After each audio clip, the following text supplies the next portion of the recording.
Nicola Bombacci was born October 24th, 1879, and he was murdered April 28th, 1945.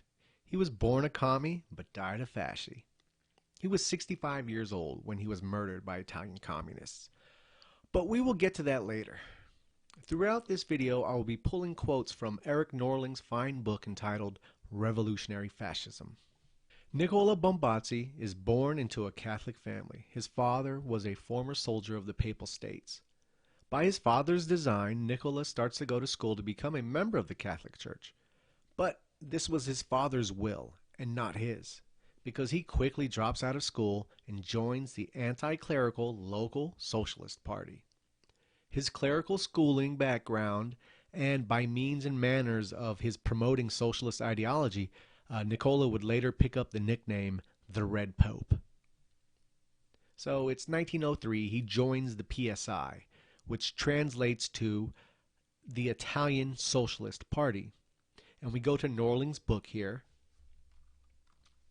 His ability to work and his organizational skills got him into the staff of the socialist media outlets, allowing him to increase his influence within the labor movement, then becoming secretary of the party central committee, where he will meet a young Benito Mussolini, who, let us not forget, was the promise of Italian socialism before becoming a national revolutionary.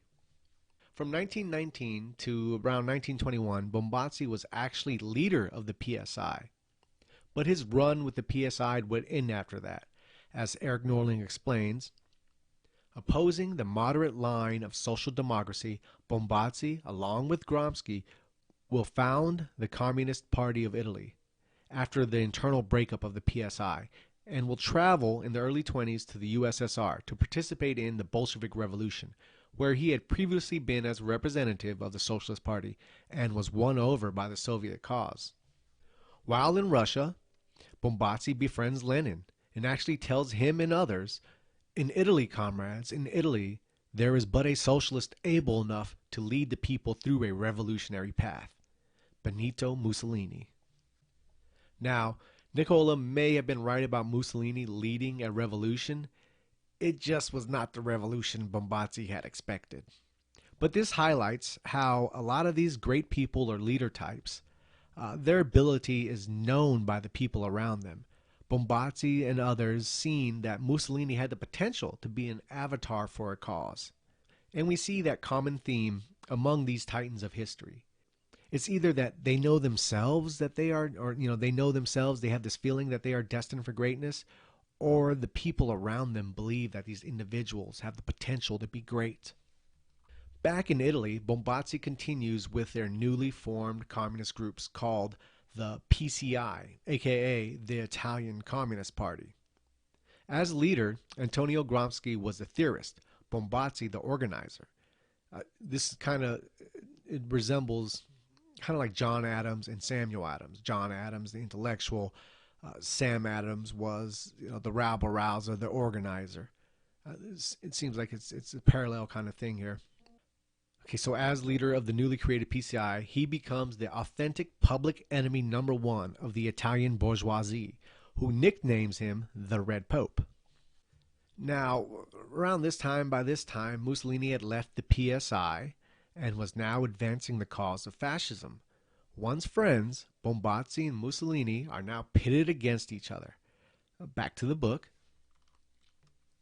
He, Nicola, will brilliantly revalidate his deputy chair, this time in the lists of the new formation, i.e. the communists, while the fascist squads begin to take the streets facing the communist militias in bloody combat.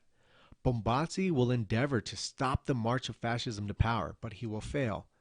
From the pages of his newspapers, he launches tirades against fascism and claiming the defense of the communist revolution.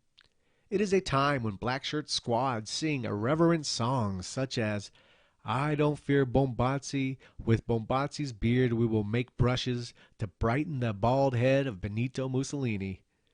So we already see Bombacci, like Mussolini, he's of leader quality, and this is why he's singled out and had songs made about him by the fascist black shirts. A period comes when communism is in full eternal tensions, and Bombacci enters into controversy with his fellow party comrades. Being one of the friction points, the choice between nationalism and internationalism. He has shown nationalist tendencies before. And this was one of the reasons that Mussolini also split from the socialist communist ideal. It was and is the age old disagreement between the socialists, national or international. Bombacci, being a Leninist that he was, which he would remain all his life, saw the Russian Revolution, despite all the Trotsky-ish internationalist rhetoric, remained a largely national revolution, as we have seen since that time too as well. We look at places like China, Cuba, North Korea, all of them adopting quote unquote communism, and all remaining some of the most nationalist countries of the day. Internationalism is, well, we'll dissect that in a bit. Back to revolutionary fascism. Nicola's plight with his own comrades continues. He becomes a fervent defendant of a Italy-USSR approach, most surely speaking in behalf and by instigation of Moscow leaders, but using a national revolutionary language that causes disturbance within the party, who furthermore were already retreating in disarray since the fascist victory. So they're basically telling him, look, you're sounding too much like a fascist here talking about our nation. It's like, no, there is no nations. It's borderless working people. That's what it's about. And so the fallout happens over that. Bombacci is progressively marginalized within the PCI and condemned to political ostracism. Although he did not cease contacts with some of the Russian leaders and the Russian embassy where he had worked at. Besides that, one of his sons lived in the USSR.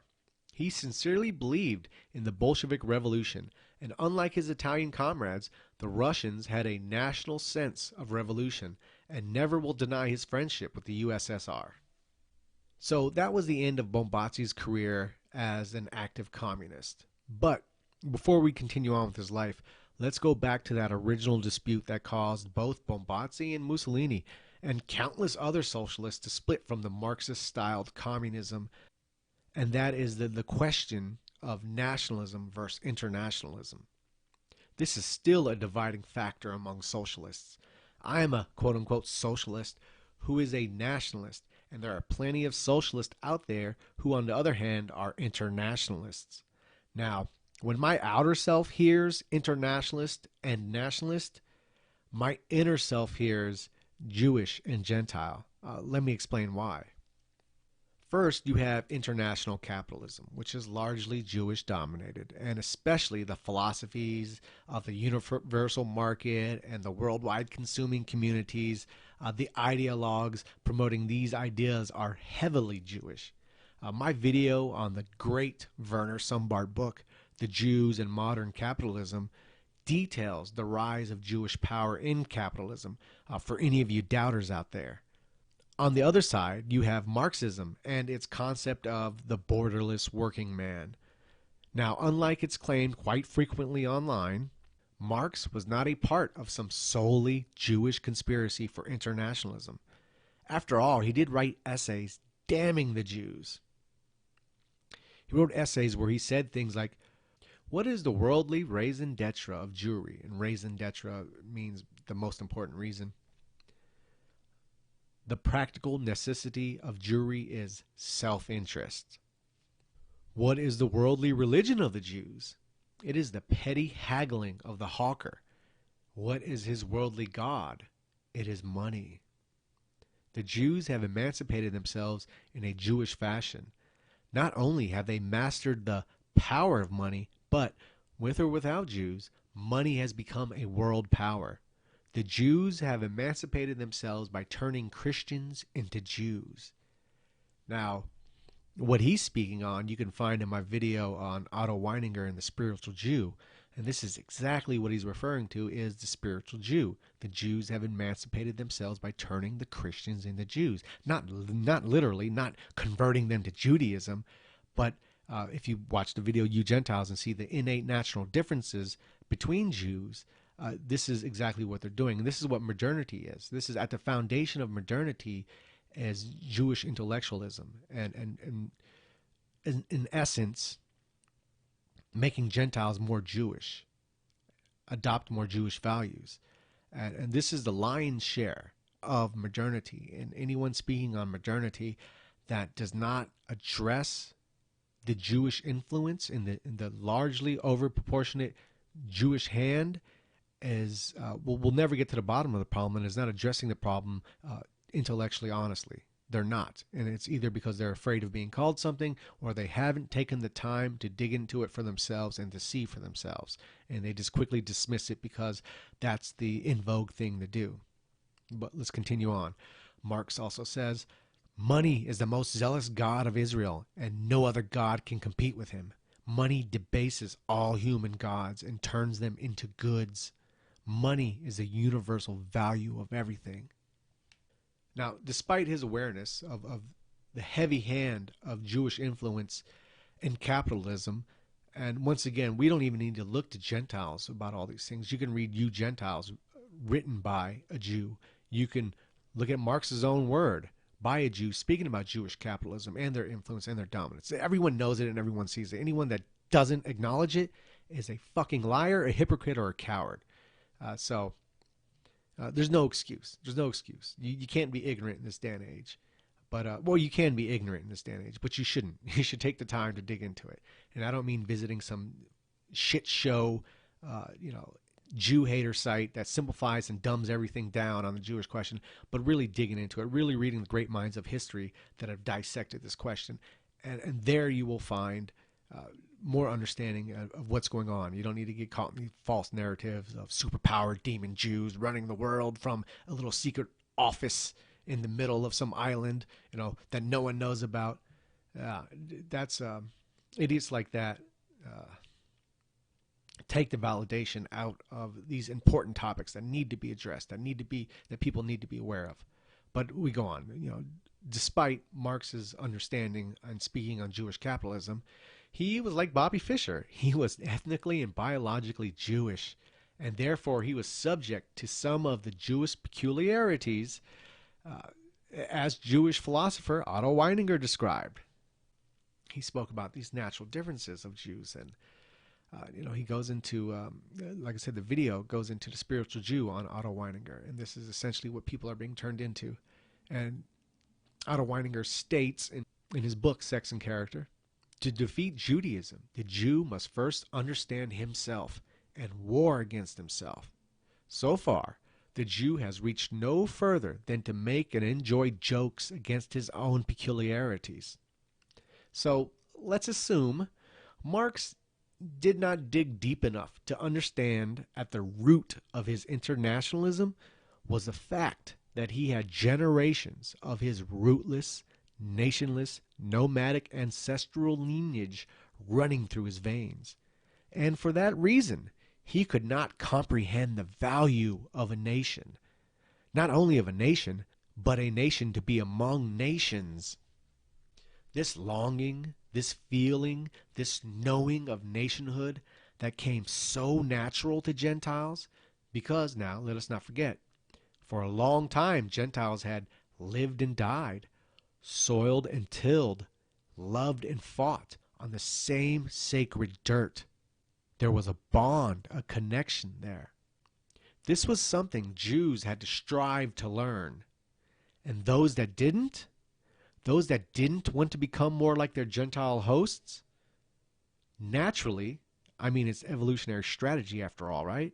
Naturally started the process to make the Gentiles more like them. And thus we have modernity. And once again, this, when you look into it, this is a large factor into what modernity is.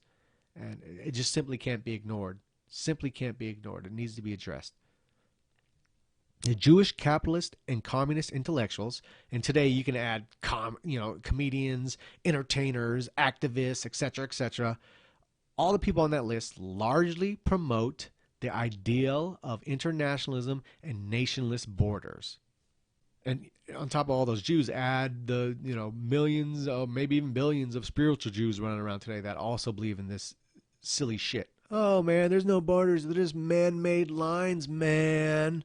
It's ridiculous, and this is why you even see all the people that have adopted quote unquote communism become the most nationalist, because internationalism is a facade.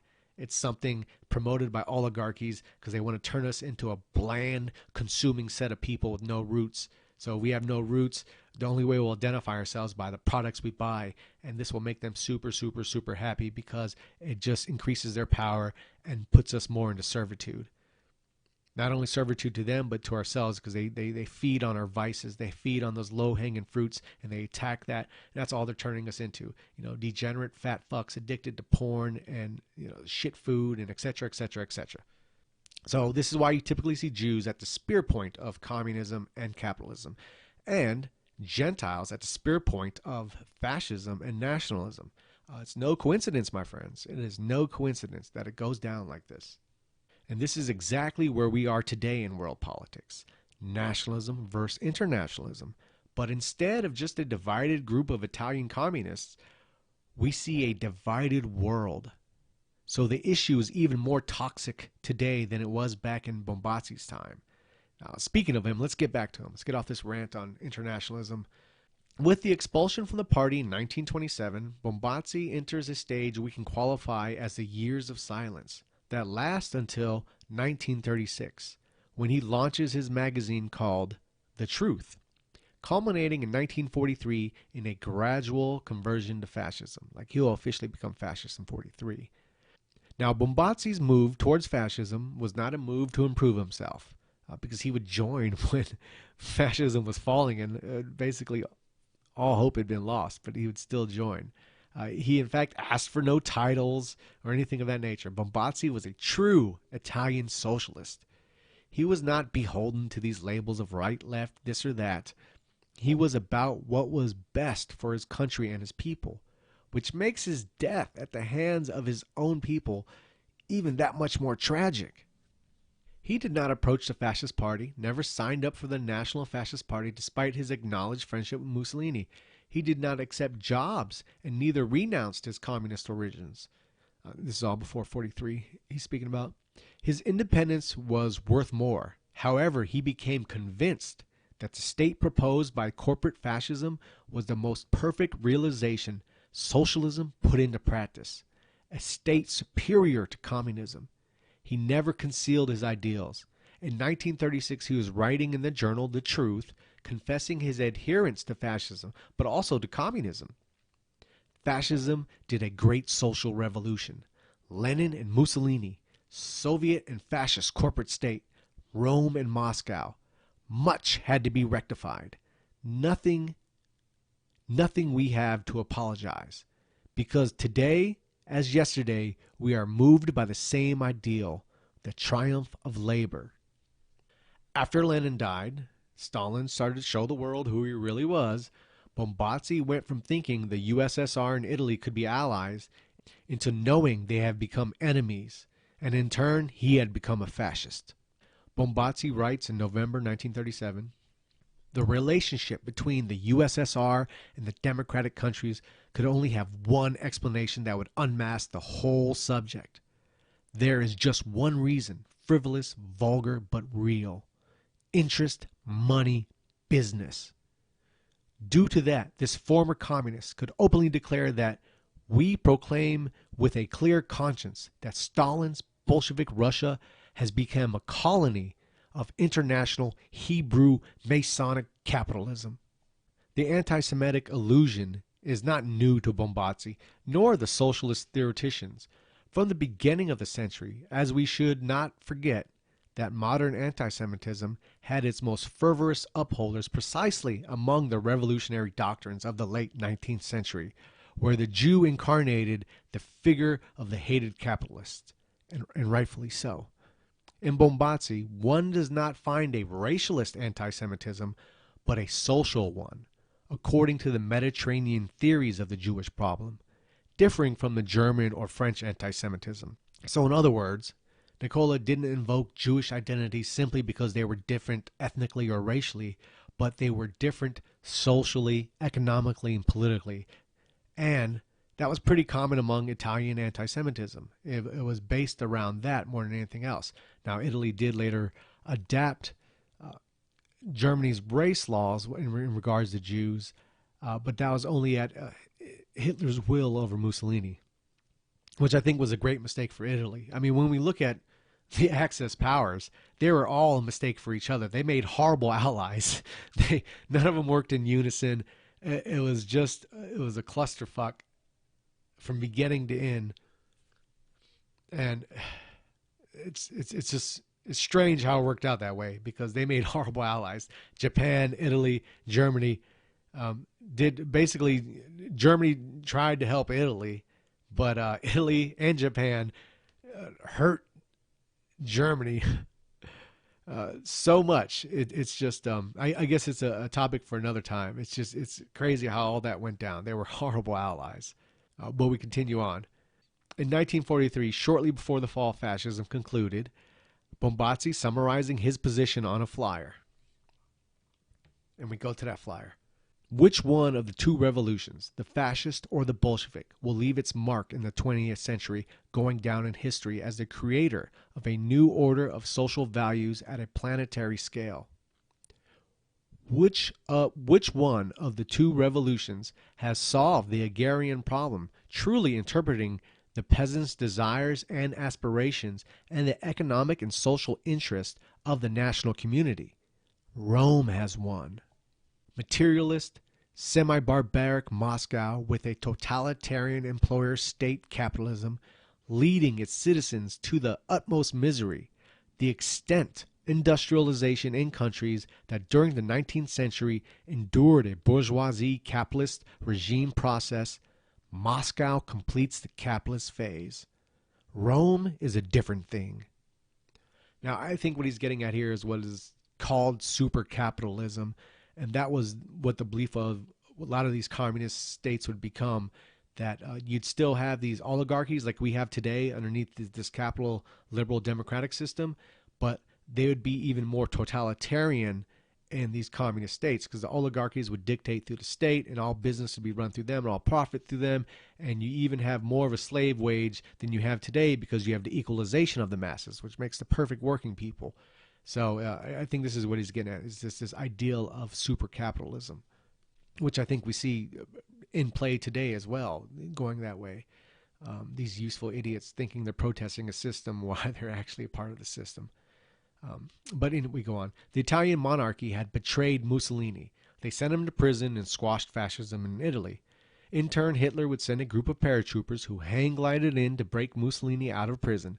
One of the liberating German paratroopers greeted Mussolini with, "Duce, the Fuhrer has sent me to set you free." To which Mussolini replied, "I knew that my friend would not forsake me." Mussolini, free, again tried to raise fascism in Italy.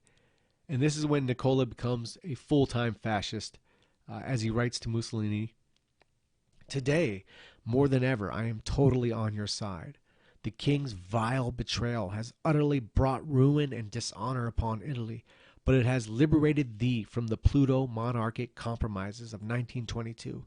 People seem to forget that, unlike Hitler in Germany, Mussolini did not have full control of Italy. The king remained atop the food chain in Italy. And what the king did was essentially made Mussolini a glorified prime minister in order to subdue the fascist revolution. And kind of like what they tried with Hitler in Germany. They gave him the position, but fate being on Hitler's side at that moment, the president had died, Hitler took power.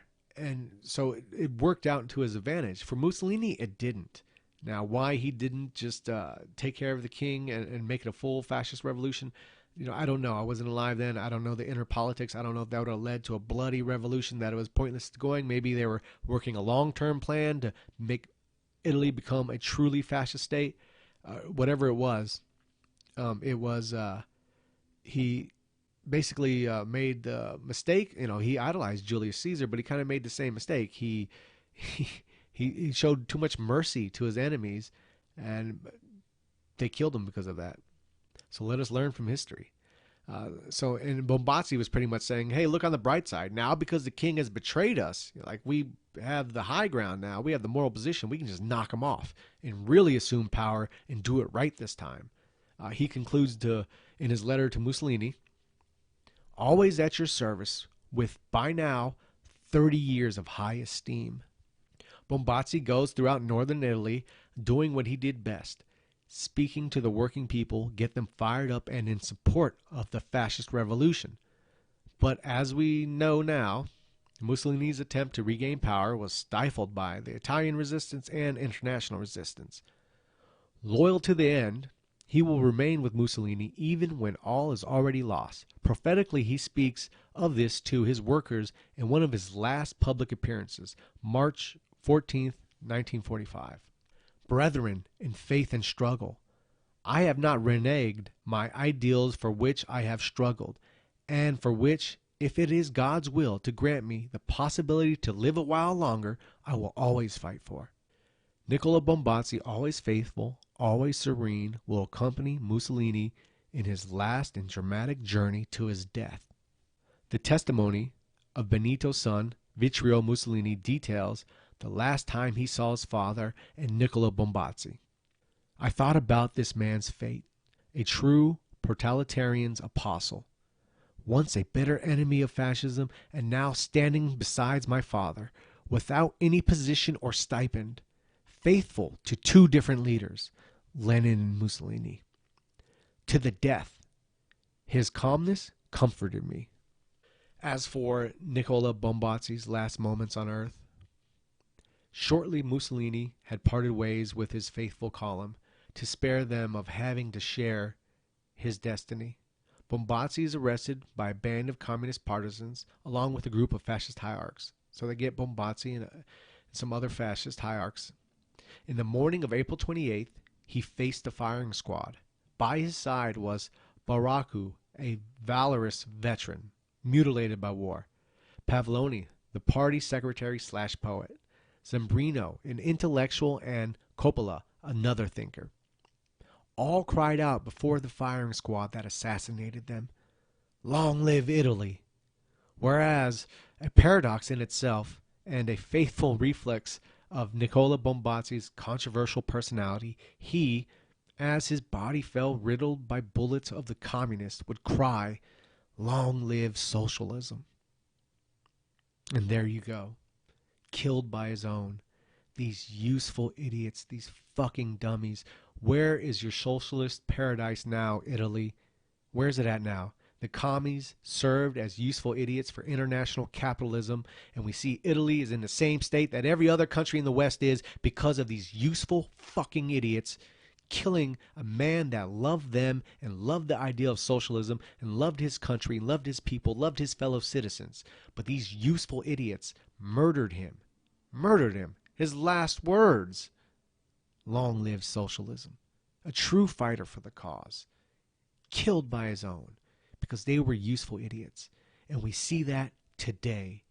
We see the people who hate and attack fascism, a system that would benefit them the most, being useful idiots to international capitalism. That's why it is a us and them.